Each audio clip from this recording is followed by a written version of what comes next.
자, 그러면 이제 테마 13번 넘어갈게요. 자, 테마 13번은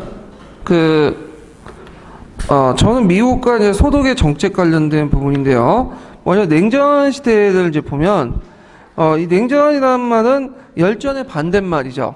열전 같은 경우에는 전쟁을 서로 하는 거고, 냉전 전쟁은 하지 않고 겉은 평화지만 뭔가 이제 샥 하는 분위기가 이제 풍기는 그런 걸 이제 냉전이라고 하는데, 이 냉전의 시작은 이제 트루먼 독트린부터 시작하죠. 트루먼 독트린 마샬계에 그부터 시작해갖고 1970년대 대탕토를 통해서 닉슨 독트린이 계기로 해갖고 냉전이 완화된 다음에 1980년대에서 고르바초프의 개혁 정책이나 독일 통일, 동유럽의 공산정권의 붕괴 등등 해갖고 이제 냉전이 붕괴되기 시작하죠.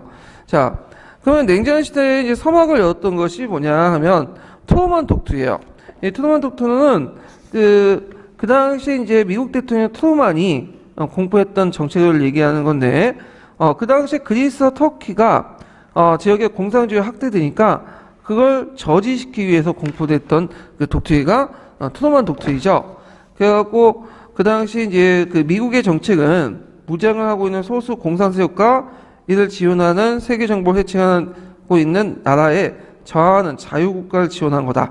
자, 이렇게 이제 해서 트루먼 독트린을 내세웠고, 그래서 공산 세력의 어떤 확산 이런 것들을 막으려고 했죠. 이때 이제 공산 세력을 이제 지원했던 세력을 뭘로 봤죠? 명시하진 않았지만 소련으로 본 거죠. 그래서 이제 전후에 이제 전전까지는 2차 세계대전 때까지는 소련과 미국이 연합해서 싸웠지만 그 후에는 이제 점점 갈라지기 시작했다.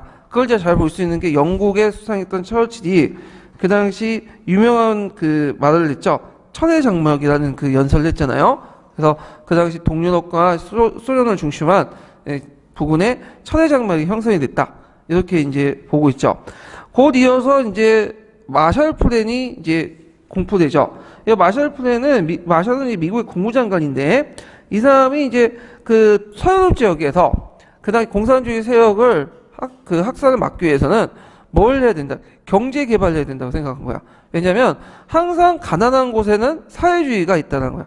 그래서 부자고 잘 먹고 잘 사는 곳에서는 사회주의가 존재하지 않죠. 그래서 그 당시 공산주의 세력을 확대하기 위해서 확대를 막기 위해서 서유 부흥 계획을 이제 하게 돼요. 그래서 미국이 막대한 자본을 투자하죠. 그래서 1948년부터 44년 동안 거의 133억 달러를 투자하게 돼요. 133억 달러는 지금도 그대 많은 돈이지만 그 당시에는 거의 천문학적인 돈이었어요. 그 당시. 그래서 유럽의 복구에 많은 것들 신경 썼고, 그리고 정치, 사회 어떤 이런 구조에 어떤 사회주의 침투하지 못하도록 이렇게 이제 뭐냐면 여러 개혁장도 같이 했다. 그래서 이런 미국의 원조 체제 아래에서 그 서유럽이 미국 경제 안에 들어가게 된 거죠. 그래서 미국 그 외에도 서유럽뿐만 아니라 뭐 아시아 지역 각국에서도 원조 경제를 많이 해요. 그래서 이 원조 경제를 통해서 그 다음에 사회주의 세력들이 확대하는 거 막고, 그리고 이걸 통해서 미국이 미국 중심의 자국 경제, 세계 경제를 체제를 확보하기 위한 거죠. 그래서 한동안 이런 체제에서 60, 70년대까지는 미국 중심의 어떤 경제 체계가 확립되는 어떤 배경이 됐죠. 그 다음에 이거에 이제 또 군사적 기구로서 집단 안보 체제를 이제 하기 위해서 미국과 서유 국가 간의 집단 안보 체제가 형성됐죠. 이게 뭐예요? 나토죠, 나토. 네, 북대서양 조약기구인 나토가 했죠. 그래서 소련의 침략에 대항하려고 했다. 이렇게 이제 기억을 해두시면 될 것 같아요. 자, 그 다음에 미국의 대통령에 대해서 이제 보는데, 미국의 대통령 다 살펴볼 필요 없고, 시험 문제에 나오는 것만 좀 보죠. 그때 이제 미국의 대통령 나오는 사람 중에 2번 나왔던 사람이 누구냐면 케네디 대통령이 있어요. 케네디. 그래갖고 그 케네디 대통령이 있을 때 소련의 총서기장은 누구였죠? 후르시초프였죠? 그거와 이제 연관시켜서 좀 보셔야 되는데, 자, 케네디 대통령은 대내 정책은 상당히 우수했어요. 뭐 민권 정책으로 해서 이제 그 당시 흑인들이 남부에서 차별받았잖아요. 투표권이나 이런 등등해서. 근데 이걸 개선하려는 정책들을 폈어요. 이 케네디는 공화당 출신이 아니죠. 어디 출신이에요? 민주당이죠. 케네디 있는 존슨도 민주당 출신인데, 그래서 이런 그 흑백 차별을 개선하는 그런 정책을 뭐냐면 민권 정책이에요. 그래서 제가 한번 얘기를 했죠. 투표권법이라는 게 있었죠. 남부 지역에. 그래서 그 흑인들이 투표권을 얻기 위해서는 간단한 시험을 봐야 되는데 백인하고 같이. 그래서 백인은 그냥 캔이라는지 그 다음에 뭐 간단한 스콜 이런 글자만 알아도 뭐냐면 통과시켜줬어. 근데 그 예를 들어 흑인 같은 경우에는 그 투표권을 얻기 위해서는 뭐 미국의 헌법 조문을 라틴어로 이렇게 보여주고 그걸 해석하라든지 그 다음에 저기 그 겨울에 유리에 그 묻혀있는 빗방울 수를 몇 개인지 맞춰보라든지 말도 안 되는 거 가지고 이제 해가지고 실제로 투표권을 박탈시켰다고 했죠. 근데 이런 것들 연방정부에서 개선해서 시민권을 법을 제정해서 못하도록 만든 거야. 그래서 이런 민권 정책 때문에 지지세가 이제 바뀌었다고 했죠. 이제 민주당인 북부 지역으로, 공화당은 남부 지역으로 이렇게 세력이 재점열돼요. 이렇게 지지 세력이. 자, 하여튼 그게 있고 대외 정책은 엉망이었어요. 이건 좀 더 그러니까 종전에 일종의 팽창 정책을 그대로 이어받았는데 대표적인 게 이제 큐바 문제 때문에 큐바. 쿠바는 이제 원래는 그 친미 국가였어요. 친미 국가.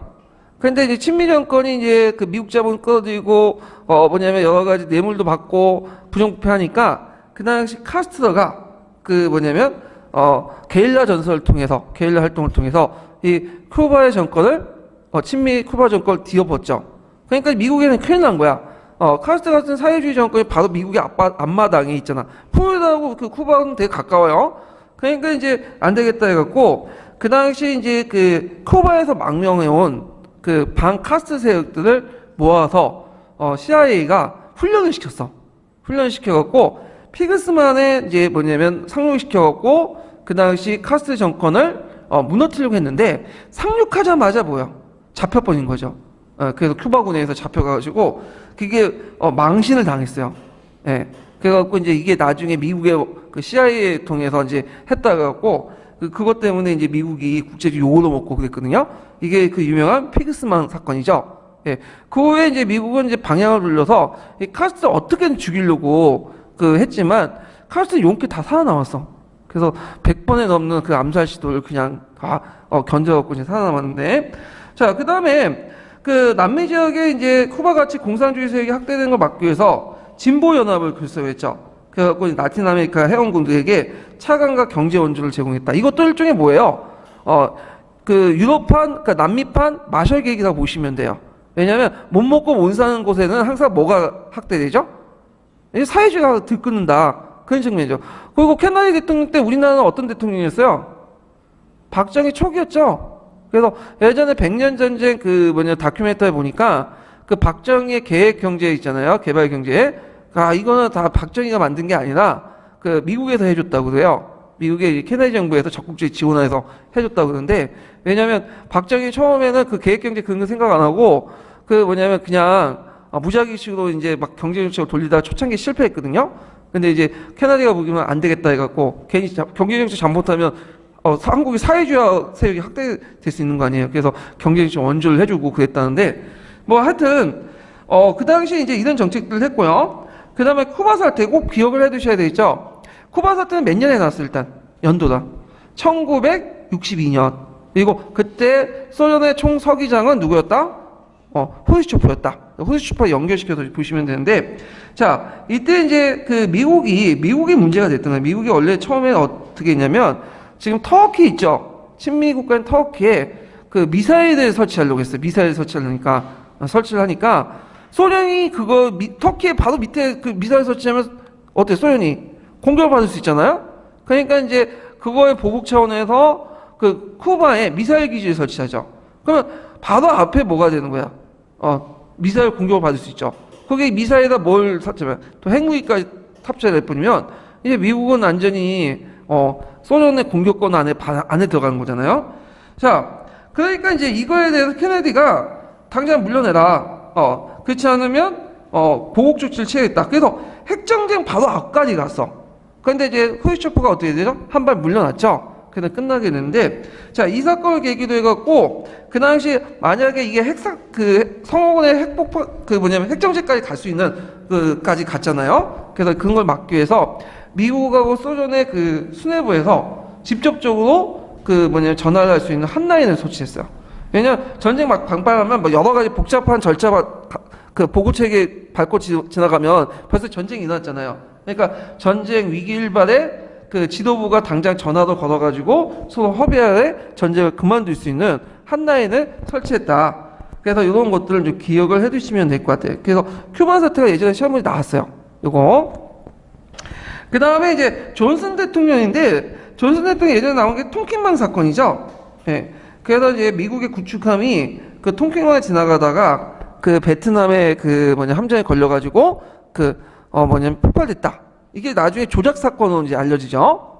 그러면서 이때부터 이제 베트남 전쟁에 적극적으로 참여했다는 거죠. 그러니까 예전에는 그 미국이 북베트남하고 싸운 건 아니에요. 누구하고 싸웠죠? 예전에는 베트콩이랑 게릴라 집단을 싸웠는데, 베트콩은 호지민 노트를 통해서 누구부터 공급을 받아요? 무기나 이런 것들은 다 북베트남에서 공급을 받죠. 그러니까 공급을 받는 북베트남을 직접 때려야 될 거 아니야. 그러면 뭔가 명분이 필요하죠. 그래서 일으킨 사건이 뭐냐면 통킹만 사건이야, 이게. 그래서 이때부터 이제 베트남 전쟁에 본격 참여하기 시작해요, 미국이. 미국 군대 파견하고. 예. 자, 그 다음에 닉슨 대통령 볼게요. 닉슨 대통령은 이제 1970년대 들어왔는데, 닉슨 대통령은 원래 유명한 두 가지 유명하죠. 하나가 닉슨 독트린, 그리고 마지막에 워터게이트 사건 유명한데, 닉슨 독트린은 이제 미국이 이제 베트남 전쟁에서 이제 패하고 돈도 많이 찍어내고 그 당시 이제 경제적 타격을 받으니까 닉슨 독트린을 발표해요. 그래갖고 미국은 베트남 전쟁 같은 군사적 개입 피하고 핵 위험까지는 내가 막아주겠다. 핵 우산은 제공해주겠는데 핵 전쟁이 아닌, 핵 우산이 아닌 나머지 그 재래식 무기나 이런 것들은 자주국방 너네들 해라. 미국도 나름대로 어느 정도 갖춘 나라를 도와주는 거지. 아무것도 없는 나라 우리 못 도와주겠다. 이제 너네들 문제를 알아서 해라. 핵 문제를 제외하고는 너희들 알아서 해라. 이게 뭐냐면 닉슨 독트리죠. 그래서 이제 아시아의 어떤 자주적인 행동 지원을 요구하는, 그렇게 이제 했는데, 이게 이제 큰 충격을 받은 정권이 박정희 정권이죠. 한동안 이제 미국 믿고 있었는데, 미국이 핵전쟁, 핵우산 외에는 뭐 지원 안 해주겠다고 하고, 그날 일부 주한미군도 빼가고, 그러니까 이제, 이걸 나름대로 국내 위기를 느끼게 된 거죠. 이 사람들이 반공을 내가갖고 이제 지금까지 추진했는데, 그래서, 이걸 돌파하고자, 뭘 한 거예요? 7.4 남북 공동선언을 하게 된 거죠. 이렇게 연결시켜서 보시면 되고, 그 다음에 또 닉슨은 그 중국과의 관계 개선을 통해서 중국을 방문했죠. 그래서 그걸 무슨 외교라고요?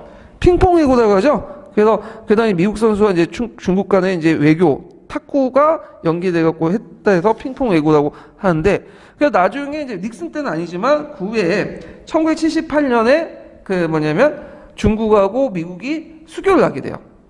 그러면 대만하고 관계 끊고, 왜 대만하고 관계 끊겨? 한스타인 원칙에 따라서 양쪽이 수교할 경우에는 한쪽만 수교해야 돼. 양쪽 국가가. 그러니까 동독과 서독도 예전에 동독과 서독 중에 한쪽에 한쪽만 수교하도록 한 원칙이 있었죠. 그 당시 그 독일의 외무장관이 따라서 할슈타인 원칙이라는데, 그 원칙에 따라, 하나의 중국의 원칙에 따라 대만도 하나고, 그리고 정통정부고 중국도 정통정부야. 그러니까 수교 국가에서는 딱 하나만 선택이 있죠. 그러면 그때 미국은 예전 대만하고 수교를 했는데, 이제 바뀌어서 중국과 수교하고 대만을 관계 끊죠.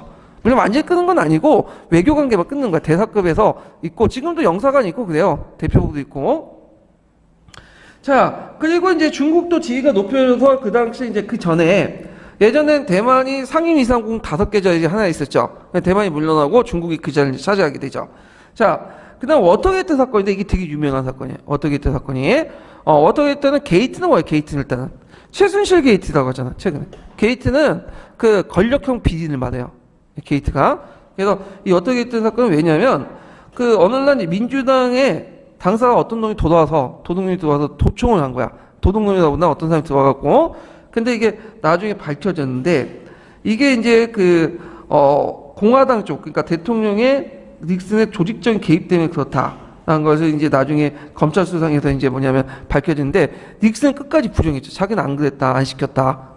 그러다가 이것이 이제 하원에서 닉슨의 대통령 이제 탄핵을 하고 상원까지 올랐는데, 상원도 보니까 이제 탄핵 기세야. 공화당도 얘네 이제 닉슨 탄핵하려고 하니까 이제 더 이상 그 탄핵당에서 물러나느니 그냥 스스로 물러나겠다, 그냥 나온 거예요, 닉슨이. 그래서 닉슨이 이제 물러나는 사건이 됐는데, 이게 워터게이트 사건이죠. 워터게이트 사건. 예.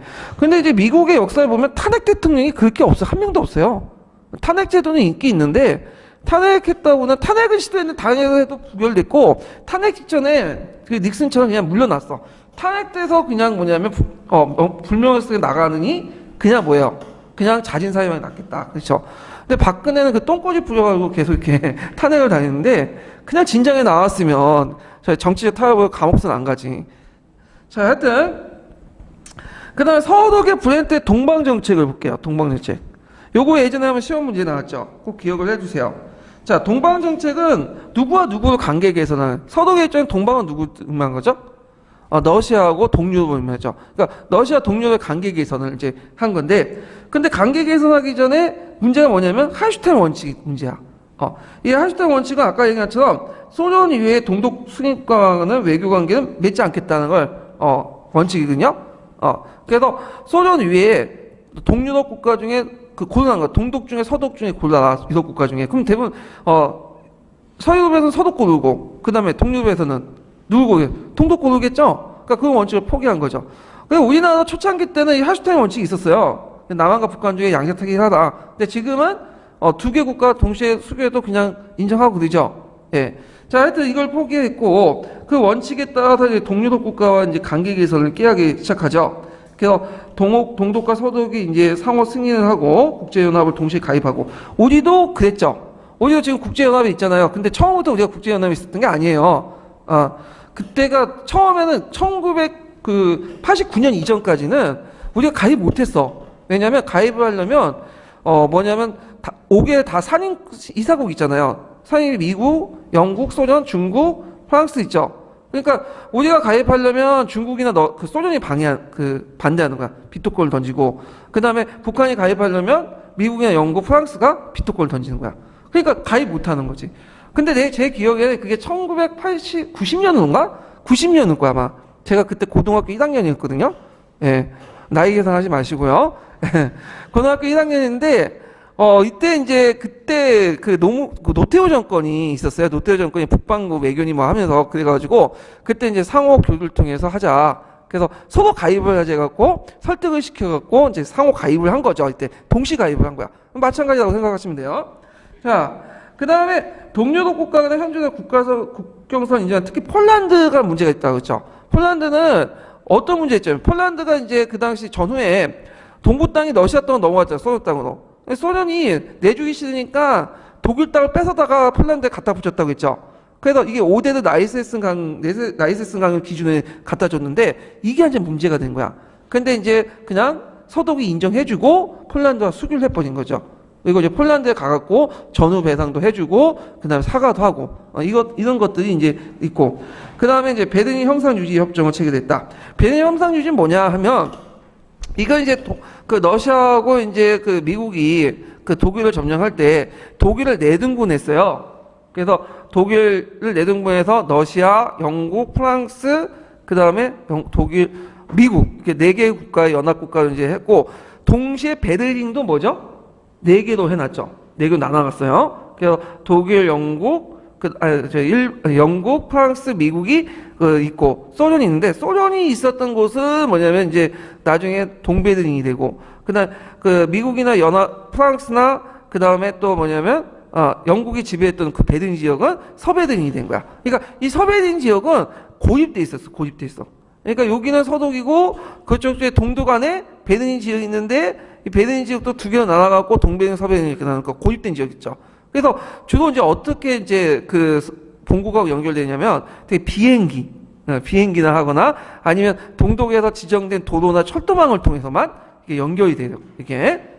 그래서 예전에 이제 그 무슨 사건이냐, 1947년인가 48년에 그런 사건이 있었죠. 그러니까 그 당시 이제 소독이 이제 세계 국가 연합 그 지역 소독이죠. 영국하고 미국하고 프랑스, 가나 지역에서 독립하고 이제 독립화폐를 만들려고 하니까 그 이제 소련이 반대를 한 거야. 그래갖고 1년 동안 그 연결했던 거 서베를린과 그 서독 본토 간의 연결 지점을 다 끊어놨죠. 비행기도 못하게 하고, 아니 비행기 말고 철도나 도로를. 그래서 1년 동안 비행기로만 이렇게 공수를 해가지고 물자 공급을 한 게 있어요. 베를린 봉쇄 사건 있었는데, 물론 1년 뒤에 다시 풀었지만, 그리고 나중에 그 서독 정부와 동독 정부가 들었을 때, 요 베를린 지역으로 많이 와가지고 건너갔거든요. 탈출하고. 그리고 그 중간에 뭐야? 베를린 장벽을 만들었잖아. 못 들어가게. 그래서 거기 넘어오면 그 저격병이 와가지고 총살시키고 그렇게 했거든요. 그 베를린 장벽이 이제 좀 있다가 1989년에 독일이 통일되면서 이 베를린 장벽이 무너지기 시작하죠. 그래서 제가 기억은 그때가 이제 중학교 3학년이었는데 계산도 하지 마시고, 예, 그때 이제 베를린 장벽이 무너뜨리면서 동독과 서독에 있는 들이 베를린 장벽 가갖고 막 부셔가지고 이걸 벽돌 나눠가진 게 있어요. 콘크리트 장벽 같은 걸 이렇게 부셔가지고 서로 나눠갖고 거기다 갖다 팔았는데 그림을 이렇게 그리면 거기다 그림을 그리면 글자를 쓰면 좀 더 높은 가격으로 갖다 팔았다고 돼요. 근데 이제 문제는 베를린 장벽 다 무너뜨리면 안 되죠. 기념비원 몇 개 놔둬야 될 거 아니야. 그래서 몇 군데만 딱 지적해서 지금 남아있는데 하여튼 그런 적이 있었어요. 자, 그래서 이 베를린을 지금 구역을 계속 형상 유지하겠다. 이런 걸 체결하게 되죠. 자, 이런 것들이 이제 동방정책 주요 내용인데 요게 이거 외에도 한 몇 개 더 돼요. 근데 여기 중요한 것만 적어놨는데 그래서 만약에 쓰라고 하면 문제가 나왔으면 예전에 한번 나왔지만 그 한 두세 가지 애호가 쓰시면 돼요. 두세 가지.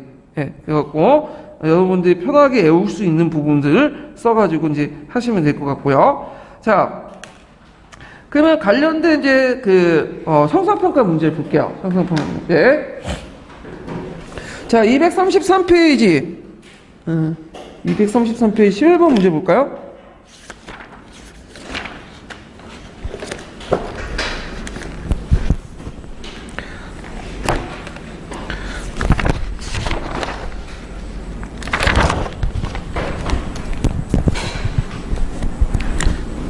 자, 가의 선언의 명칭과 발표 배경을 서술해보고 나의 계획을 공표한 목적을 말해보고 그 결과를 써보시오.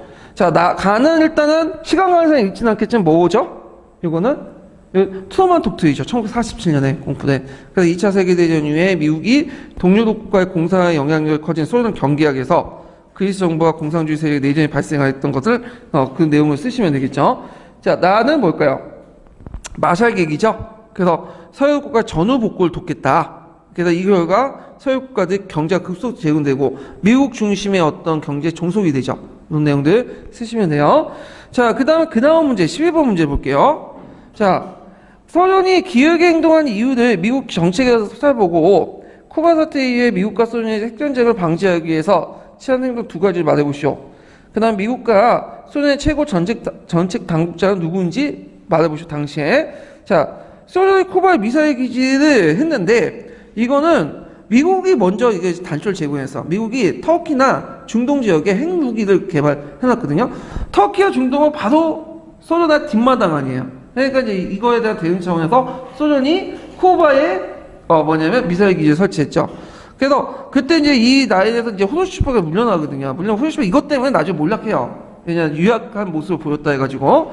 하여튼 그때 이제 이런 사태를 막기 위해서 핵정쟁을 막기 위해서 그다음 양국 정상을 한 라인을 개통하고 핵시험 금지 조약을 체결하고 그다음에 미사일 수를 줄이고 이런 것들을 이제 하고요. 전략 당국자들은 그 당시 미국의 케네디, 소련은 후르시초프 이게 쓰시면 되겠죠. 자, 그 다음에 이제 236페이지 넘어가서 236페이지 잠깐 이게 236페이지가 아니라 15문제가 234페이지네요. 234페이지.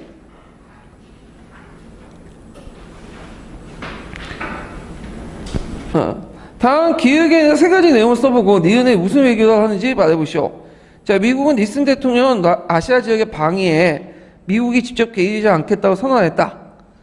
또 베이징을 방문하여 중국과 관계 개선을 하려고 했다. 자, 기획의 세 가지 닉슨 대통령 내용, 닉슨 독트리 그 내용을 쓰시면 되는데 일단 미국은 앞으로 베트남 전쟁 같은 군사적 개입을 피하고 아시아 각국은 강대국 핵에 위한 위협을 제어하고는 핵우산을 제어하고는 스스로 노력해서 해라. 그 다음에 미국은 태평양 국가로서 역할을 계속하지만 직접적인 군사적 정책 개입은 막겠다. 이렇게 이제 요구하죠. 그 다음에 외교는 무슨 외교? 핑퐁 외교를 하죠. 탁구를 통한 외교. 이런 내용도 이제 좀 보시면 될 것 같아요. 자, 그 다음에 여기 또 이제 볼 게 뭐냐 하면 다음 장 넘어가 26번 문제 볼까요? 이게 몇 페이지냐면 아이고 참. 26번이 238페이지.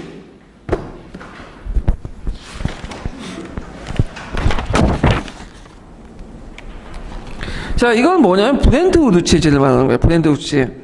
그래갖고 이제 브렌트우드 체제가 뭐냐 하면 이거는 2차 세계대전 때 이제 1944년에 미국을 중심한 경제 체제를 말해요. 그래서 연합국 44개국 모여서 국제통합금융위기를 개최했는데 요게 이제 전후에 어떤 세계 경제 금융 질서를 얘기한 거야. 이 브렌트 우드 체제를 왜 만들었냐면, 이 당시 이제 그 전전에 2차 배경하고 이제 연결되는데, 이때 이제 여기에서 뭐냐면, 어떤 문제점이냐면, 2차 세계는 그러니까 대공황과 관련돼 있는데, 대공황이 일어나니까 각국이 다운났잖아. 미국은 미국 나름대로, 뭐, 영국, 프랑스. 그러다 보니까, 이게 다운을다 보니까 2차 배경이 됐다는 거야. 그래서 못 먹고 뭐냐면 좀 상대적으로 약한 나라들은 침략전쟁을 했다는 거죠. 그래서 이런 앞으로의 경제 위기가 닥쳤을 때 세계 각국들이 예전처럼 대공황처럼 따로따로 놀지 말고 국제적 기구를 통해 다자 기구를 통해서 공동 개입하고 간섭하고 통제하는 게 이런 위기를 전 세계화 시키면 막겠다. 그래서 이렇게 만든 체제가 브렌트 우드 체제야. 예. 그래서 브렌트 우드 체제는 이제 관련 기구들을 보면요. 지금도 있어요. 자, 국제부흥개발은행 있죠. IBRD. 있고. 그 다음에 국제통화기금, IMF 있죠? IMF. 우리 IMF 자금 받았잖아. 그래서 IBRD와 IMF는 뭐냐면 이제 각국이 모여갖고 이제 자금을 대줘요. 주식을 우리가 주식회사처럼 기금을 얼마나 대느냐에 따라서 영향력을 행사하는 곳인데, 여기에 국제통화기금과 국제개발은행은 누가 많이 자금을 냈을까요, 여기? 기금은 누가 냈어요? 미국이 상당히 비중이 높아. 그래서 실제 미국의 의지대에서 움직이는 기관이야, 여기는. 하여튼. 그래서 이 외에도 이제 있는 거, 가트 있죠, 가트. 예, 자유무역협정, 이런 것도 체결하고.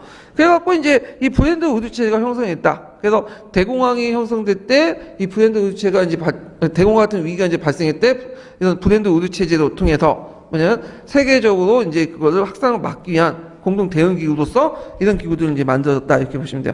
그럼 브렌트 우드 체제에서 중심 국가는 어디죠? 미국이죠. 그리고 기축 통화는 뭐예요? 지금도 달러죠. 그리고 그 당시에는 근본이 태환제를 유지했어요. 근본이 태환제. 달러를 기축 통화로 해갖고 한유제를 매개로 해갖고 근본이 통화를 계속 유지했다. 그래서 달러를 기축 통화를 했는데, 문제는 이 브렌트 우드 체제가 점점 무너지기 시작해요. 그 배경이 뭐냐면, 일단은 일본이나 유럽의 경제력이 상승해져. 미국 중심의 이제 경제체가 이제 형성이 안 돼. 70년대 이후부터는. 그리고 두 번째, 여기는 안 나왔지만, 여기 나왔네요. 이게 이제 이유가 안 나왔지만, 두 번째, 미국의 근보량이 점점 감소돼. 왜 그러냐면, 1970년대 이후부터는 미국이 베트남 전쟁에 참여하잖아요. 베트남 전쟁 때 돈을 많이 찍어내거든요. 전비가 많이 들죠. 그때 이제 하면서 금 보유량만큼 찍어내야 되잖아. 태환제도는. 근데 그게 불가능한 거야, 미국이. 그러니까 금 보유량 그 이상의 알파를 찍어내요. 태환제도 유지하지만 불태환제도가 계속 불태환 지표를 막 찍어낸 거죠. 그러면서 이제 미국의 금이 해외로 빠져나가. 그래서 외국에서 이제 금을 교환하는 과정에서 빠져나가면서 종전의 금 중심의 근본이 태환제도를 유지할 수가 없는 거야. 그러면서 베트남 전쟁 후에 1972년 이후부터는 포기해버려, 그냥 미국이. 그래서 우린 더 이상 이제 교환해주지 못하겠다. 금이 없어서. 그래서 태환제도에서 뭘로 넘어가죠? 불태환제도 맡기고, 고정환유제에서 시장에 따라서 움직이는 병동환유제로 옮기게 되는 거죠. 그러면서 지금도 기축통화를 움직이죠, 미국이. 근데 미국이 금이 없음에도 기축통화를 계속 유지할 수 있는 거, 달러가. 왜 그러냐? 미국이 채무국이잖아요, 또. 막대한 채무국이고. 그건 뭐냐면, 미국은 망하지 않을 거란 믿음 때문에 그런 거야. 미국은. 왜 망하지 않아? 그 밑에 뭐가 있죠? 강력한 군사력. 그것 때문에 그런 거고. 또 미국은 빚을 줘도, 뭐냐면 극복할 수 있다. 왜냐면 미국은 빚을 줘도 막말로 그냥 연방준비이사에서 달러를 그냥 막 찍어내면 되잖아. 달러 찍어서 갚을 수 있잖아. 이걸 뭐라고 해? 어려운 말, 양적 완화 정책이라고 하죠. 예. 그래서 지금도 미국이 이제 뭐냐면 금태환하지 않아도 미국의 군사력, 그 다음 미국에 대한 어떤 통화 발권력, 그 미국의 어떤 신용, 이걸 바탕으로 해가지고 계속 유지가 되는 거예요. 미국 중심의 경제 체제가 그 발권력이. 그래서 이런 내용도 좀 기억을 해두시면 될 것 같아요. 그래서 요즘에는 뭐 달러 중심의 경제 체제를 이제 타파하자마자 유럽이라든지 뭐 중국 같은 경우에는 이제 위나 원화를 바탕으로 이제 하는데 아직도 뭐 달러 계속 믿죠. 예, 달러가 상당히 중요한 그 통화죠. 자, 하여튼 뭐 이렇게 이제 기억을 해두시면 되고, 그 다음에 어디까지 한 거야? 좀 얘기하다가 막 넘어갔는데, 21분 그 브랜드 우주제. 그 다음에 이제 브랜드 우주제 좀 넘어가기 전에 가트가 있죠. 이 가트는 이제 뭐냐면 주로 그 뭐만 대상으로 하는 거예요? 주로 물자, 그 다음 공산품만 대상으로 했는데, 나중에는 서비스업이나 농산물까지 확대하죠. 그래서 가트 체제가 뭘로 바뀌죠? WTO 체제로 바뀌게 된 거죠. 그래서 이런 것들 좀 같이 기억을 해주시면 돼요. 자, 그 다음에 뒤에 넘어가서 소련의 외교 정책을 볼게요. 자, 소련의 외교 정책과 동유럽 부흥도 최근에 많이 나와요. 그래서 15년에 한번 나왔고 그렇기 때문에 시험문에 나올 수가 있어. 예전에 고르바초프가 많이 나왔는데 최근에 뭐가 나왔죠? 후르쇼프가 나왔죠. 후르쇼프가 의외로. 그래서 이제 후르쇼프의 이제 정치를 볼게요. 후르쇼프는 누가 죽은 다음에 집권한 사람이 이 사람은 스탈린이 죽은 다음에 집권한 사람이죠. 그래서 이제 이 사람이 이제 집권을 하고 국내 정책, 국외 정책을 보면 자, 이 당시 스탈린의 우상화 독재체를 비판하죠. 20차 정당대회 때 탄스탈린 정책을 하게 되고 이때부터 이제 모 대통령부터 수정주의자로 비판을 받게 돼요. 수정주의자. 그러면서 스탈린은 모 대통령을 뭐라고 해? 교조주의자라고 하죠. 그래서 상호 비판을 하게 된 거예요. 그래서 예전에 그 뭐냐면 스탈린 시대 때는 중국하고 관계가 좋았어. 그 당시에 이제 중국은 이제 소련은 뭐야? 큰형님이죠. 중국은 아우잖아. 그래서 맨날 이제 일이 있을 때마다 모 대통령이 와서 이제 소련에 가서 있고 소련도 또 오면 또 지원도 해주고 이런 식으로 했는데 이때부터 이제 관계가 틀어지기 시작했다. 그래서 중소할때 계기가 됐고 그게 본격화된 것은 영토 문제죠. 그래서 이제 우스이강의 그 섬 하나 가지고 또 영토 분쟁인데 이게 이제 폭발이 난 거야. 예전에는 그냥 넘어갔던 것들이 잠재적 갈등이 있었어요. 영토 문제도 왜 있었냐면 예전부터 출발하죠. 그 예전에 카란 선언 내갖고 뭐 땅 돌려주겠다고 했는데 또 돌려주지도 않고 그 다음에 그 소련이 예전에 제정 러시아가 얼마나 땅을 많이 뺏어갔어요. 그래갖고 그 중국 땅 그 연해주 지역도 원래 중국 땅이었는데 뺏어가고 그 다음 몽골도 독립을 시켜버리고 그 다음에 이리 지역 그 서북방 지역도 뭐죠? 많이 뺏어가고 이런 것들이 감정이 누적돼 있던 거죠. 자, 그리고 이제 이때부터 이제 중국은 이제 소련과 관계가 점점 멀어지면서 누구하고 접근하죠? 미국하고 접근하기 시작한 거예요. 자, 경제 정책을 보면 종전에 그 뭐냐면 스탈린 시대 때는 주로 중공업이나 군수 사업을 되게 육성했거든요. 근데 점점 소비재 사업과 농업을 전환하고 노동자 통제를 완화하고 그 다음에 스푸트니크를 발사하죠. 요게 되게 충격이 줬죠, 미국한테는. 미국은 예전에 소련을 무시했거든요. 근데 인공위성을 미국보다 더 빨리 발사 올리니까 안 되겠다. 충격받아서 교육개혁을 하게 돼요. 그래서 예전에 뭐 진보주의 교육하면서 학생 중심의 교육인데 다 때려쳐버리고 뭘로 넘어가죠? 학문 중심 교육으로 넘어갔다. 교육학칙에 나오잖아요. 자, 그 다음에 국외정책들을 보면 평화공존을 제치하죠. 이거 중요한데 서방 자본주의 사회와 평화공존을 추구했고 그 다음에 동유럽 민주화 운동을 탄압하기 시작해요. 거꾸로는. 예. 그래갖고 이제 있고 그 다음에 베를린 장벽을 건설하죠. 아까 얘기한 것처럼 여기 베를린 통해서 서베르 쪽에 많이 넘어가니까 이 당시 동독에게 요구해서 동독이 베를린 장벽을 건설하게 했다는 거. 그래서 이 베를린 장벽을 통해서 넘어가지 못하도록 이렇게 했죠. 그래서 이제 이렇게 좀 기억을 해두시고 대미 관계에서 갈등 관계가 지속이 되는데 처음에 잘해보려고 했는데 그게 안 됐어. 첫 번째 위기가 뭐냐? 쿠바 사태예요. 그렇죠? 그래서 후르츠초프가 물러났고 물론 그것 때문에 나중에 이제 이거 유약하게 대처했다 갖고 이제 나중에 물러나는 배경이 있는데 미국의 유토기 격추 사건인데 유토기는 뭐냐면 정찰기예요, 정찰기. 그러니까 이 유토기는 고도에서 보통 비행기 나가는 고도보다 더 위에 높은 고도에서 올라가거든요. 상당히 높은 고도에서 성신권 밑에서 올라가는데 이것을 어떻게 알았는지 미국 소련이 미사일을 쏘아가지고 떨어뜨린 거야. 근데 다행히 이제 뭐냐면 유특기 조종사는 낙하산 타고 이제 내려가서 소련한테 잡히게 된 거죠. 그래서 소련이 와가지고 이제 신문한 거지. 너희들 왜 여기 가서 정찰짓 했냐 하면서. 근데 이제 그때 딱 마치 뭐냐면 그 서독에 있는 해서 소련 간첩이 잡힌 거예요.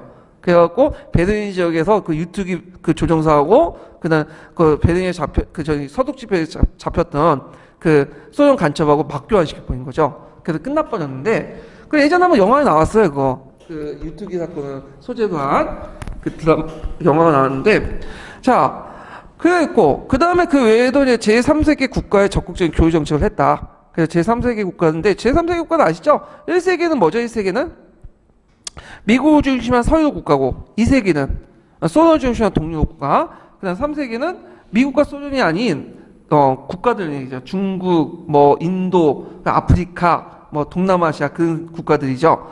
자, 그래서 이 후르슈포는 계획은 좀 기억을 해두세요. 정치 부분 예전 시험 문제 나왔고, 그다음에 또 한 사람이 있는데 우리가 이제 후르슈포하고 고르초프 그 개혁이 했는데 초프가 많이 들어갔는데 이 초프가 아닌 사람이 있어요. 부르제노프죠. 예, 그 중간에 있어요, 이 사람이. 이 부르제노프는 나올 수가 있어요. 교과서는 몇 개 나오거든요, 이 사람이. 예, 그래서 이제 우리 입장은 되게 특보잡인데 많은 정책을 했어요, 이 사람도. 자, 공산당 관료 체제 강화시키고 다시 이제 반동이라고 보시면 돼요. 후르슈포의 반동 정책을 했는데 중앙 집중식 계획 경제를 했고, 그리고 이제 이 당시 그 노멘클라투르 특권 관료층이 형성이 됐다는 거. 그다음에 이제 그 국민의 뭐냐면 근로의욕이 많이 상실되고 그런 등등 있고, 브레즈네프 정책에서 좀 눈여볼 게 뭐냐면 제한주권론이에요. 제한주권론. 예. 그래서 제한주권론은 뭐냐, 여기는 안 나와있지만 뭐냐면 그 러시아의 그 전체 사회주의 이익 아래서는 국가의 이익은 무시할 수 있다는 거야. 개별 국가의 어떤 국가의 이익은. 근데 이 전체 사회주의 이익이란 건 그것 누구의 이익이에요? 소련의 이익이죠. 그래서 그 당시 이제 체코나 이런 동유럽의 민주화운동을 진압을 해버렸죠. 이런 것들을 이제 좀 기억을 해두시면 돼요. 자, 그 다음에 고르바초프의 개혁을 보죠. 자, 이 고르바초프의 개혁은 그 예전에 한번 나왔어요. 그래서 두 번 나온 거예요, 같아요. 이게 예전 객관식 기출 문제 나왔고, 그 05년에도 한번 10년대에도 나왔고 그랬는데, 자, 그래갖고 이제 그 내용들을 이제 보면요. 여기 보면 이제 그 인간의 얼굴 한 사회주의를 포방했죠.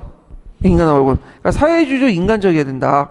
그래서 이걸 포방했는데, 자, 인간의 얼굴 사회주의 포방은 뭐 고르바초프가 처음 개방한 거 아니라 저 체코혁명 때 이제 했던 것은 이제 고르바초프가 이제 인용했던 건데, 그때 이제 두 가지를 내세웠죠.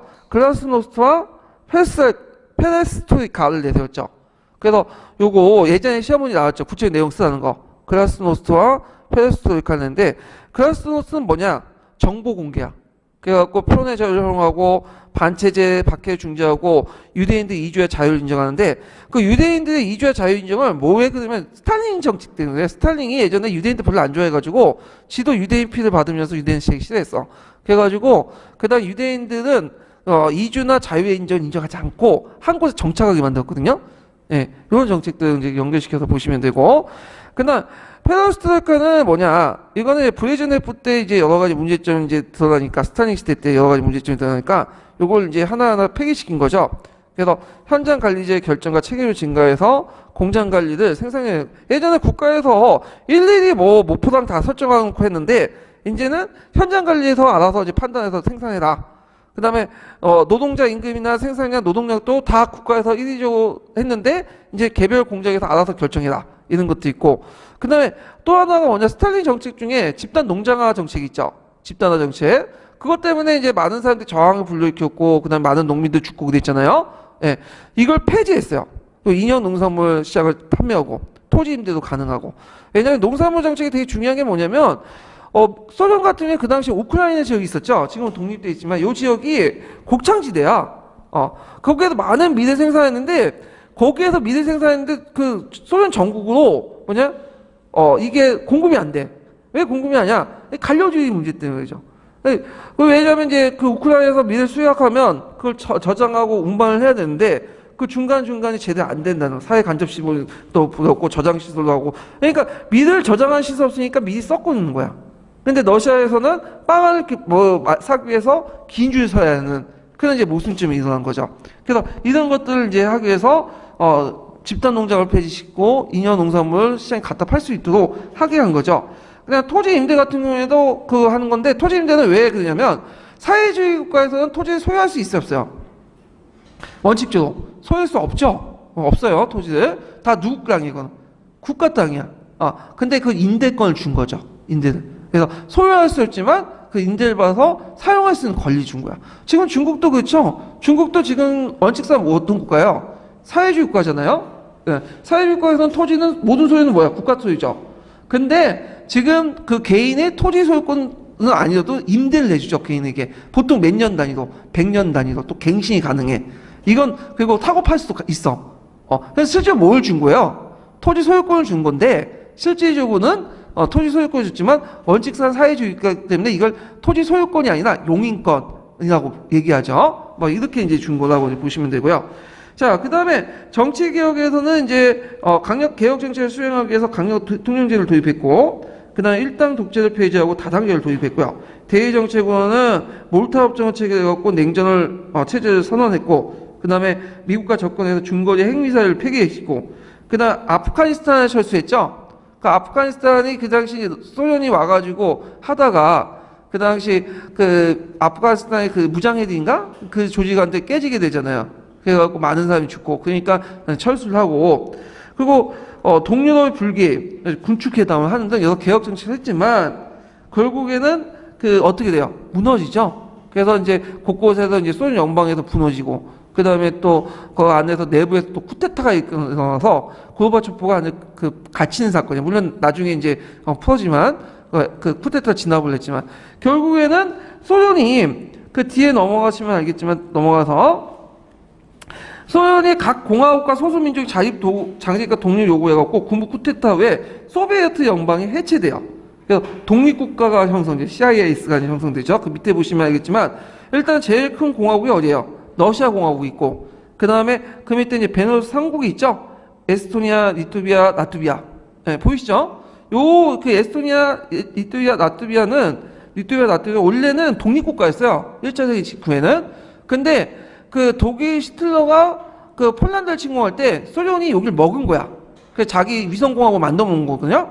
왜 먹었냐면 그 스탈린은 히틀러 안 믿었어요. 그래서 히틀러가 우리 칠 거라고 생각을 했는데 그럼 치려면 그 당시 모스크바와 거리에서 이제 그 좀 길게 좀 연결시켜야 되니까 모스크바하고 좀 병찬서를 길게 만들기 위해서 이 지역을 점령해버린 거야. 그래서 점령해서 병찬서를 길게 만드는 목적에서 했는데 이거 독립을 했다는 거.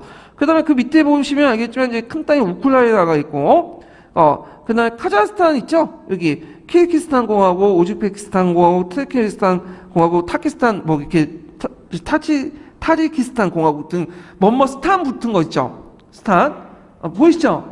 이 스탄 붙은 거는 대개 보면 어떤 민족들이 살고 있는가? 트루코 계통의 민족들이 살아요. 트루코. 우리가 예전에 돌곤이라고 했던 민족들 있죠? 이런 민족들이 이제 9세기 이후에 중앙아시아 쪽으로 넘어와서 이런 국가들, 터키도 이렇게 포함되어 있고, 이런 것들이 있다는 것 좀 기억을 해주시면 되고요. 자, 일단 독립국가가 이제 연합이 형성되었고 그 러시아 중심 11개 국가가 형성이 됐다. 러시아는 여러분들 엘치냐 푸틴 이런 사람도 있죠? 이런 사람이 있구나 넘어가시면 되고 제가 여기까지는 안 나올 것 같아 되게. 그래서 어디까지 나오냐면 동유럽 국가가 붕괴되고 고르바초프 개혁의 결과 정도? 요 정도? 그 이후의 정치 상황 같은 게 지금 계속 진행이 됐으니까 나오지 않을 것 같고요. 그 다음에 동유럽 군사정부도 공산정도 붕괴되죠. 90년대 이후부터 90년대 이후부터 이제 보는데 자 먼저 헝가리 같은 경우에는 사회주의 노동당이 몰락했고 복수정대가 부활되고 그리고 이제 헝가리가 붕괴되면서 이제 뭐냐면 오스트리아 국경선을 개방을 해요. 이게 상당히 의미가 있어. 왜냐면 이게 독일 통일을 앞당기는 그 주요 사건인데 그 당시에 그 동독에서 서독을 넘어갈 때는 두 가지 경우가 있어요. 합법적으로 이제 가는 경우가 있어요. 합법적으로 가는 건 아주 극히 소수고 대개 보면 몰래 가는 건데 이 몰래 가는 경우에 두 가지 통로가 있거든요. 하나가 베르린 장벽 넘어야 돼요. 근데 베르린 장벽 넘어오면 상당히 위험하죠. 그럼 어떤 식으로 가냐면 일단은 위에로 가는 거죠. 일단 동독에서 어디로? 여기 헝가리 쪽으로 가요. 같은 동유럽 국가, 형제 국가니까 헝가리까지는 동독의 사람들이 여행을 갈 수 있어요. 근데 헝가리에서 서독으로 넘어가려면 몰래 가야 됐고. 근데 헝가리가 이제 정권이 바뀌면서 그 국경선을 그냥 풀어준 거야. 그러면 동독 사람들이 헝가리 가고 국보가 어디죠? 서도 넘어가는 거죠. 그러니까 이제 베를린 장벽의 의미가 없어진 거야. 많은 사람들이 많이 다 뭐냐 동쪽 사람들이 너도 나도 서도 넘어가니까 국가가 유지할 수 없는 거야. 국가가. 예. 그리고 나중에 이제 그 어쩔 수 없이 이제 뭐냐면 베를린 장벽을 이제 무너뜨리고 서도까지 통합을 하게 되는데 자 이런 것도 있고 그다음 폴란드 같은 경우에는 자유노조가 형성되죠. 바이에른사회. 그래서 비공산계 영림 내각이 구성되고 공산당 독재 포기하고 바이에른사회 대통령 선출되고요. 그다음 루마니아는 여러분들 알다시피 차우세스크 있죠? 이 정부가 붕괴되죠. 예, 이 정부가 그래갖고 민중폭동에서 그다음에 차우세스크 정부가 이제 붕괴되고 차우세스크 부부가 그 총사장이잖아요. 그때 그래서 예전에 1989년인가 그때 그 TV MBC 뉴스에 나온 게 기억나. 그래서 차우세스크 부부가 그 민중들에게 잡혀가 헌민정부에 잡혀갖고 이제 총살을 당하는데 그 부부가 그냥 총살시키면 되는데 왜 와가지고 건강검진을 하는지 이해를 못했어 어린 나이에. 그럼 그냥 죽이는데 그냥 어차피 죽이는 거 아니야. 근데 와가지고 건강검진 몸무게 재고 뭐 그 키 재고 뭐 맥박 재고 허나 발고 이 건강 이상 없다 그렇게 하는데 좀 이상했는데 뭐 하여튼 그렇게 해갖고 이제 붕괴시키고 불가리아에는 공산당 개혁파가 정권과를 찾고 체코슬로바키아에도 그 뭐냐 공산당 독재가 정제. 체코는 예전에 바벨혁명이라 해가지고 베벨혁명이라 해서 했던 건데 이건 나중에 좀 얘기를 할게요. 문제 풀면서. 그 다음에 원래는 체코하고 슬로바키아는 원래 다른 나라였죠. 근데 1차 세계대전 이후부터 체코와 슬로바키아가 같이 붙어 있었는데 요때 분리됐어요. 지금은 체코하고 슬로바키아가 다른 나라예요. 요거는. 근데 예전에는 체코슬로바키아라고 불렀죠. 자, 그 다음에 유고 연방도 이렇게 신유고 연방이 이제 그런데 유고 연방이 이제 그 세워질 때 상징적 지주가 누구였어?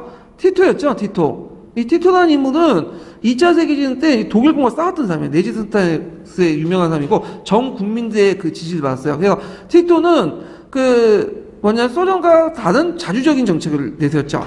이 사람은 이제 공산주의자지만 그래서 티토 아래에서는 나름대로 유고 연방이 유지돼야 됐어 이 사람이. 근데 티토는 거목이 무너지고 나서 뭐냐면 이 붕괴되기 시작한 거예요. 그러니까 특히 유고 같은 게 문제가 있는 게 뭐냐면 여러 잡다한 민족들을 구성했거든요. 물론 같은 언어와 같은 문자를 쓰지만 문제는 얘네 종교들이잖아.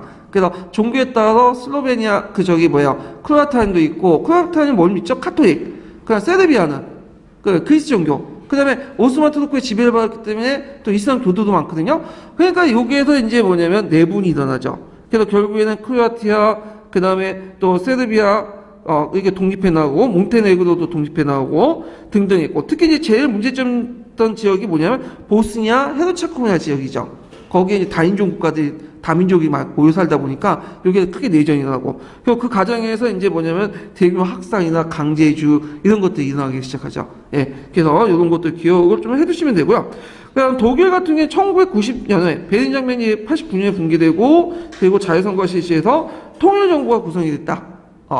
그래서 지금 메르켈 총리 아시죠? 지금 독일의 여성 총리.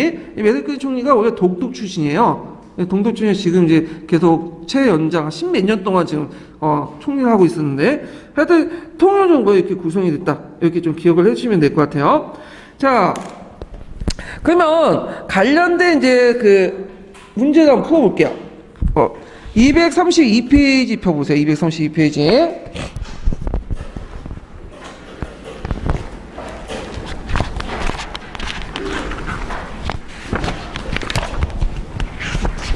음.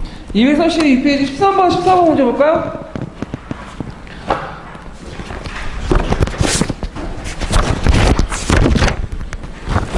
네, 13번이 이게 아니네? 잠깐만요. 페이지 수가, 여기 234페이지네.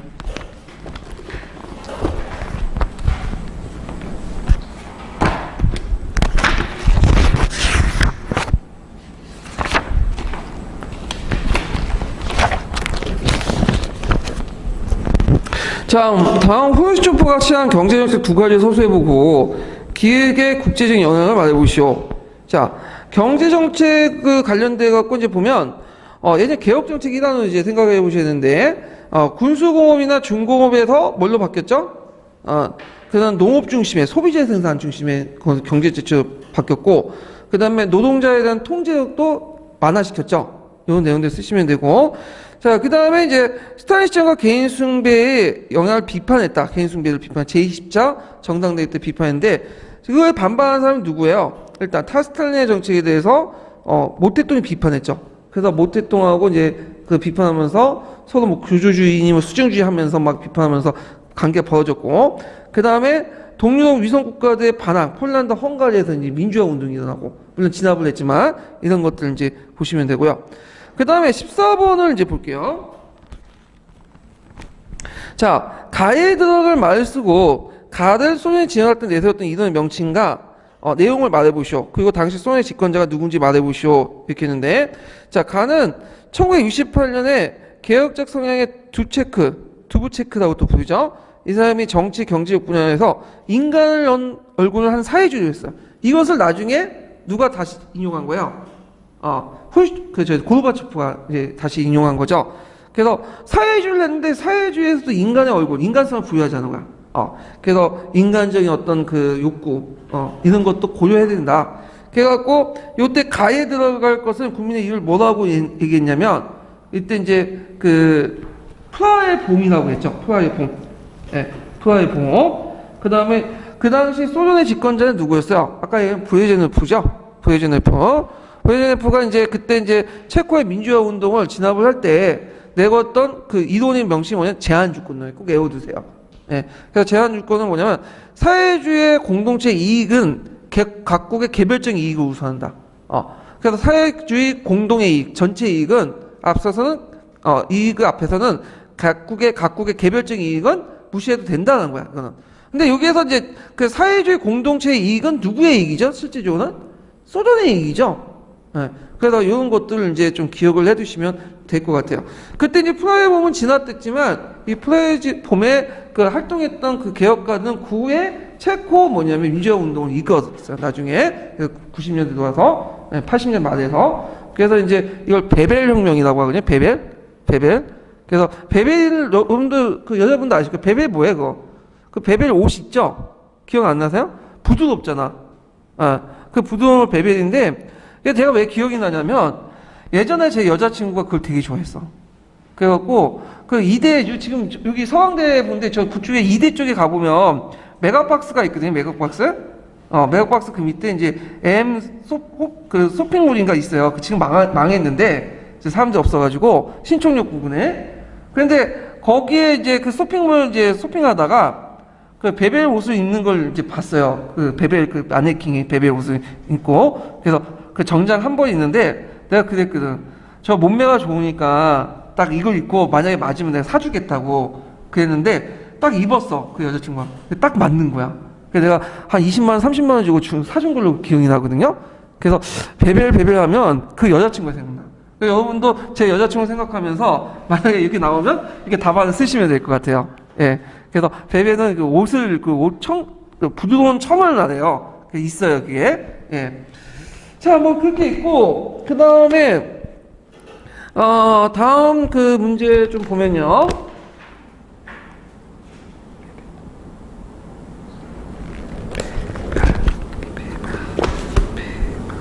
239페이지 펴보세요. 239페이지 31번 문제 볼게요.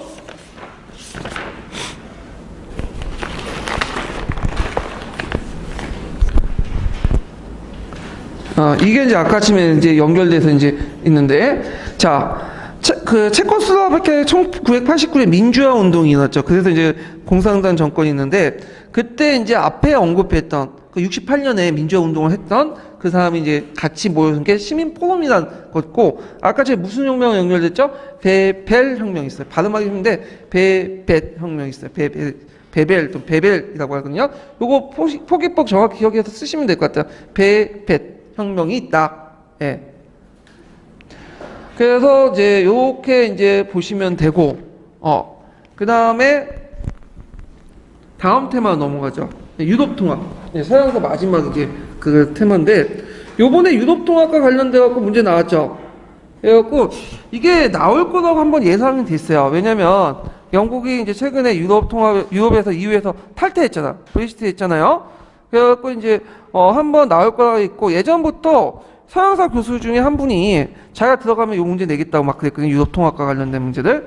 그래갖고 요번에 한번 나왔어요. 그래서 내년에 나올 것 같지는 않을 것 같긴 해요. 왜냐면 또 요번에 나왔던 게 또 연속해서 안 나올 경험이 있지만 한번 알아보면요. 요 유럽 통화과 관련된 부분을 자세히 설명한 곳은 어디냐면 서계는 간단해요. 그 내용 보시면 알겠지만 간단하고 주로 이제 뭘 보시냐면 서총이 잘 나왔어요. 서총이 아주 자세히 나왔거든요. 그래서 서총 부분을 가지고 보시면 돼요. 그래서 저도 이건 서총을 거의 대부분 요약을 했고 곳곳에 이제 검색을 해가지고 이제 그 네이버에 검색해갖고 그 검색 부분을 또 보충하고 그랬거든요.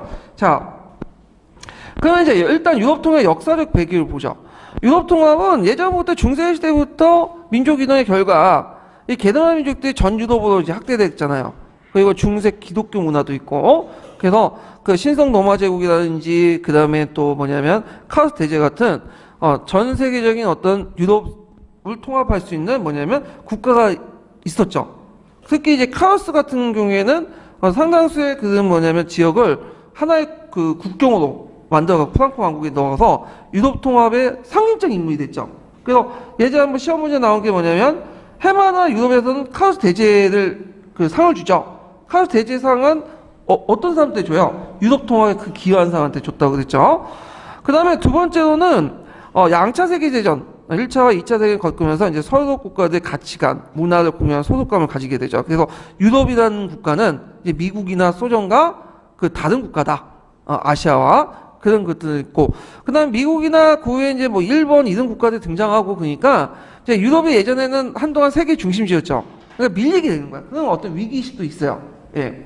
자, 그래서 이제 이게 한 번에 유럽 통합으로 넘어간 게 아니라 이게 경과가 있어요. 그래서 이제 프랑스를 인식한 그 단계, 유럽 평의의 단계는 이제 필요성을 인식한 단계고 상징적 차원에서 유럽 통합을 했고, 그 다음에 두 번째는 정치 통합에 앞에서 이제 뭐냐 경제 통합을 해야 되겠죠. 그래갖고 유럽 석탄 철강 공동체라든지 유럽 경제 공동체 이렇게 있고 마지막으로는 이제 그 정치적 통합까지 하자, 정치 사회적 통합까지 하자. 그래갖고 유럽 공동체를 거쳐서 유럽 연합 이런 단계 넘어가죠. 그래서 3단계를 거쳐서 했다. 그래갖고 이제 첫 번째 단계는 상징적인 통합, 유럽 평의. 그 다음에 두 번째 단계는 유럽 공동체 그 통합, 유럽 석탄 철강 공동체라든지 유럽 경제 공동체 뭐 이런 것도 있고. 그래서 이때 이제 로마 조약 같은 거 맺어졌죠. 이거 예전에 시험 문제 나왔던 거죠. 세 번째 단계는 이제 경제 통합을 넘어서 정치적 사회적 통합. 그래서 유럽 공동체 EC, EU 뭐 이렇게 해가지고 통합이 되는 과정이죠. 예. 자, 그러면 한번 볼게요. 먼저 첫 번째가 이제 전후에 유럽 평의회가 결성됐어요. 그래서 헤이그 평의회에서 유럽 통합의 필요성을 인식해서 철치 주도의 유럽 평의회 행성이 결정됐고요. 그때 이제 스트라스부르에서 본부를 둔 유럽 장관회의와 자문총회를 대표로 각각 파견해갖고 했고, 그 외에 이제 이때는 아직 스페인이나 포르투갈, 그리스 동료 국가는 제외됐죠. 독재 국가이기 때문에 여기에서 활동 내용들은 그냥 이 스트라스부르크 회의를 통해서 뭐 주기적으로 모이고 필요성은 인식을 공유하고 불만 사항 조절하고 그냥 상징적인 것들을 했어요. 뭐 예를 들어 갖고 이제 뭐냐면 한의의 노래 같은 것들을 지정하고 그 다음에 그 여기 보면 유럽 전역 공공 건물이나 개인 차에 달기하고 헬기들 깃발 같은 거 만들고 그 다음에 회원국 때문에 구세주 갖지는 못했죠. 그래서 이제 이런 것들이 있는데 그냥 상징적인 것들만 했다. 그러니까 상징 유럽 통합을 뭐냐면 표시하는 어떤 헬기를 만들고 뭐 노래를 만들고 그 정도예요. 예. 그런데 개별적인 국가들이 그걸 사용하자 마는 거는 알아서 한 거야 그냥. 그런데 이제 이걸 넘어가고 이제 공동체 유럽의 경제 공동체까지 이제 나가죠. 저번에 이제 얘기했지만 독일이 통일하기 전에 정치 통일하기 전에 무슨 동맹을 맺었죠? 간세 동맹을 맺었잖아요. 그러니까 정치 통합 앞에서 무슨 통합을 또 앞서야 돼? 경제 통합을 먼저 해야겠죠. 그래서 이제 첫 번째 단계가 유럽 석탄 철강 공동체. 이걸 좀 확대시킨 것이 유럽 경제 공동체 이 단계인데, 자 먼저 조직한 것이 유럽 설탕 철강 공동체야. 설탕과 철강은 왜 이게 되게 중요하냐면 이게 무기도 사용할 수 있거든. 무기도 석탄과 철강은. 그래갖고 2차 세계대전 같은 전 세계적인 어떤 대전이 일어나기 위해서 이 석탄과 철강을 유럽에서 통제해야 된다 공동으로 이런 인식에서 출발했다. 그래서 이제 그 당시 그 프랑스 경제학자 슈만과 외무장관 모네는 유럽 통합의 진전이 없으니까 실현 가능한 경제 통합부터 하자. 그래서 제일 중요한 그러니까 철강과 석탄을 이제 통제하는 거야. 그래서 일단 프랑스는 철강이 많아요. 근데 이에 반해서 독일은 뭐가 됐죠? 석탄이 많죠. 그래서 이걸 교환하고 그 다음에 또 이걸 통제하면서 앞으로 전쟁 나는 것을 전략 물자를 관리 통제하자. 이런 걸 통해서 이제 뭐냐 유럽 석탄 철강 공동체가 만들어지죠. 요거 꼭 기억을 해두시고 처음에 프랑스, 독일이 했다가 그 다음에 이탈리아, 베네루스 3국이 같이 참여하게 되죠. 예, 그래서 이제 있는데 베네루스 3국은 여러분들 알다시피 어떤 거예요? 예전에 네덜란드라고 불렸던 지역들. 그러니까 이제 누구야? 네덜란드, 벨기에, 루셈부르크. 이 세 개 국가가 원래 그 같이 예전에 어떤 국가였어? 네덜란드라고 했던 국가들이죠. 예, 요거 꼭 기억을 해두시고요. 자, 그 다음에 한 번 더 나가서 이걸 외연을 확장시킨 게 뭐냐면 유럽 경제 공동체야. 줄여서 EEC라고 이제 부르는 곳인데, 자, 유럽 설탕 철강 공동체의 성공으로 이제 경제협력 필수가 확대되니까 종전에 그 유럽 석탄 철강 공동체에 참여했던 나라 외에도 더 이제 많은 나라가 참여했죠. 그래갖고 이제 거기에 뭐 뭐냐면 그 주변에 있는 국가들 여기 핀란드, 뭐 스웨덴 뭐 등등등 해갖고 이렇게 해갖고 이제 6개 국가들이 노마 조약을 체결하게 돼요. 노마 조약을. 그래갖고 이제 핀란드가 아니다. 잠깐만.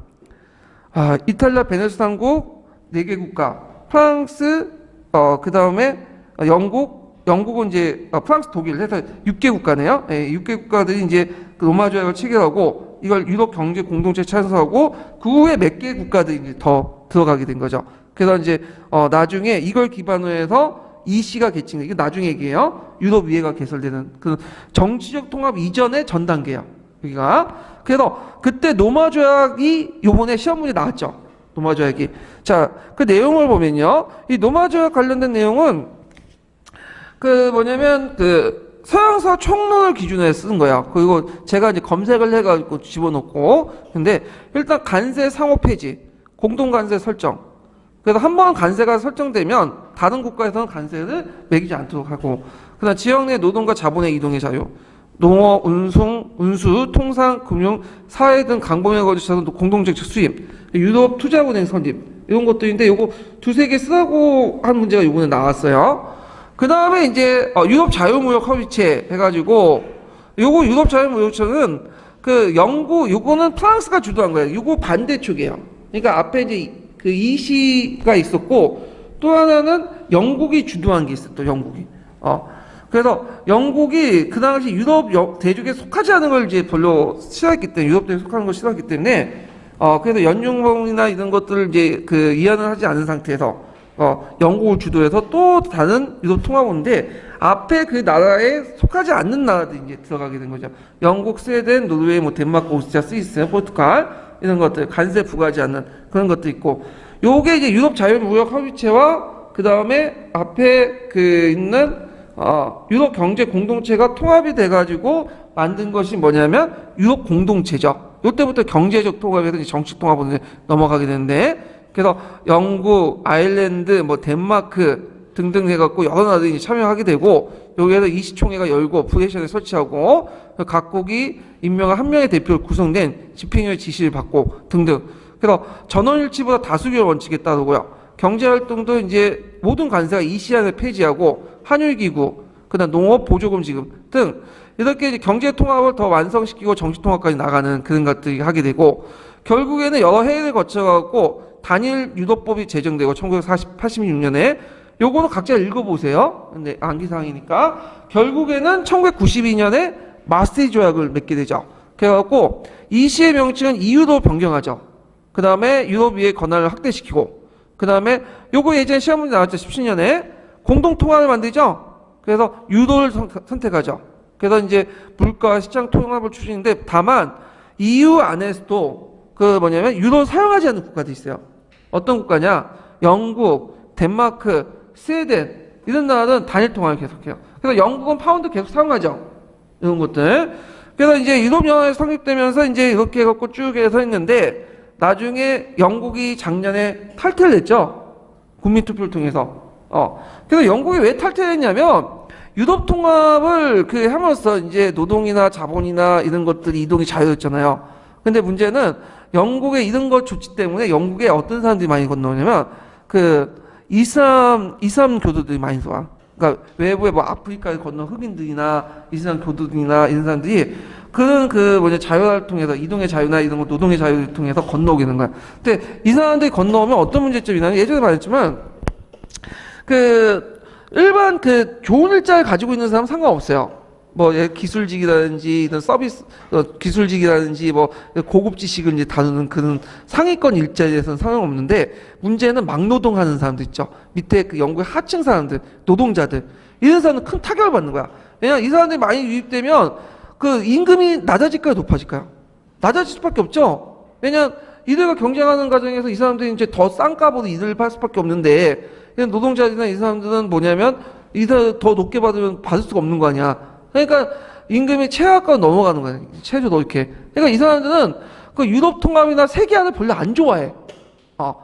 근데 이제 금융업이나 그 다음에 고급 지식에 종사하는 사람들은 이걸 통해서 뭐냐면 많은 또 이득을 얻을 수 있죠. 유럽 통합이나 이런 것들은. 그러니까 이제 유럽의 민중들이 그걸 싫으니까 쪽수의 논리에 따라서 국민투표에서 뭐야?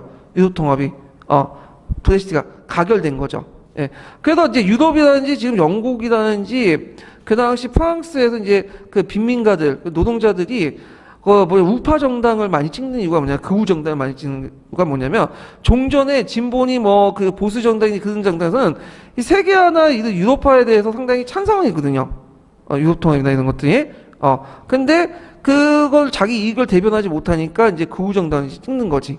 예. 뭐 그렇게 있는데 자, 뭐 하여튼. 그 유럽연합의 의미를 보면 역사적으로 오랜 유럽의 문화적 정세에서 이상을 표현했다. 이렇게 이제 보시면 되죠. 그럼 한번 제가 한번 정리를 해볼게요. 저도 잘 모르겠지만 한번 여기에 딱 보면 정리하면 일단 상징적 통합, 문제의식을 가지고 상징 통합할 때까지는 1940년대 전후에 이렇게 통합한 게 있죠. 이게 무슨 회의죠? 유럽 평의회죠.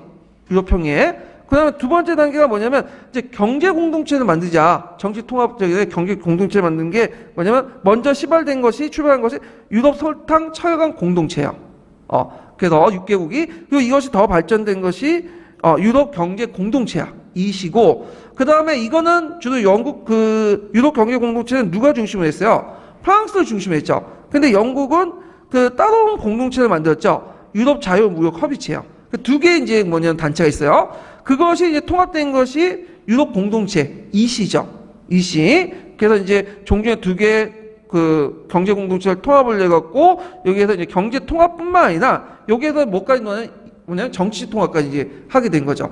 EC를 더 권한이 확대되고 단일 통합을 해서 했던 것이 뭐냐면 EU죠. EU.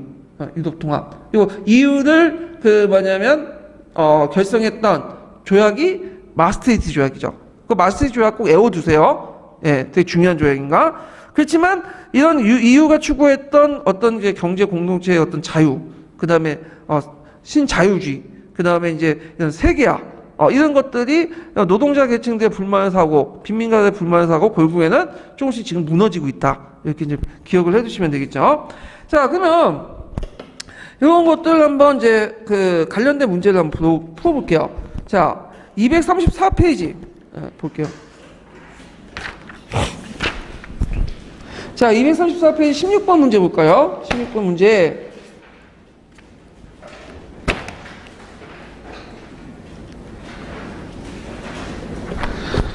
자, 가에 들어갈 말 쓰고 유럽연합의 관련 기구 세 가지 쓰시오. 1957년 서독 프랑스 벨기에 6개국이 유럽 경제 공동체야. 그 다음에 유럽 원자 공동체 설립 조약을 체결했고, 앞에 이제 뭐 세 단체가 이제 유럽 공동 EC가 이제 통합됐고, 자, 1993년에 무슨 조약을 통해서 유럽 연합으로 EU로 발전됐죠? 마스트리트 조약. 그래서 이제 꼭 기억을 해두시고, 자, 그다음 기구 관련 기구 유럽 사법재판소, 유럽위회, 유럽집행위원회, 유럽이사회 이런 것들 이제 쓰시면 되겠죠. 자, 그래서 이제 유럽 통합 관련된 문제들 이제 봤고요. 좀 쉬었다가 중국사 문제 넘어가요. 중국 고대사.